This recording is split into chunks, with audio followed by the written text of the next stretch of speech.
నిత్యావసర ధరలు సామాన్యులకు రోజు రోజుకు భారీగా మారుతున్నాయి. పెరుగుతున్న నిత్యావసరాల ధరలు సామాన్య ప్రజలను ఆందోళనకు గురిచేస్తున్నాయి. వీటికి పప్పుల ధరలు కూడా తోడుగా వచ్చాయి. రిటైల్ మార్కెట్లో కిలో కందిపప్పు ధర నెల రోజుల క్రితం 150 నుంచి 160 ఉండగా ప్రస్తుతం 180 నుంచి 200 ధర పలుకుతుంది. ఇక సూపర్ మార్కెట్లో అయితే కిలో కందిపప్పు దాదాపు 250 రూపాయల వరకు ధర ఉంది.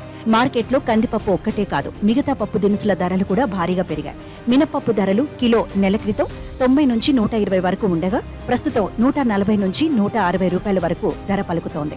పెసరపప్పు ధర కిలో 80 నుంచి 100 రూపాయలు ఉండగా ప్రస్తుతం 110 నుంచి 120కి చేరుకుంది. ప్రస్తుత తెలుగు రాష్ట్రాల్లో పప్పు ధాన్యాల పంటల ఉత్పత్తి తక్కువగా ఉండటంతోనే ధరలు ఈ స్థాయిలో పెరిగాయని వ్యాపారస్తులు చెబుతున్నారు. కొత్త పంట వచ్చే వరకు ఇదే స్థాయిలో ధరలుంటాయని, అవసరమైతే ఇంకా పెరిగే అవకాశం ఉందని అంటున్నారు. గతేడాది వర్షాభావం వల్ల ఈసారి ఉత్పత్తి దాదాపు 40% పడిపోయింది.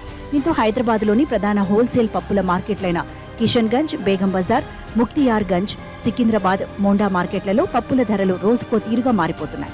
మరోవైపు కూరగాయలు, ఉల్లిగడ్డల ధరలు సామాన్యులను ఇబ్బందులు పెడుతున్నాయి.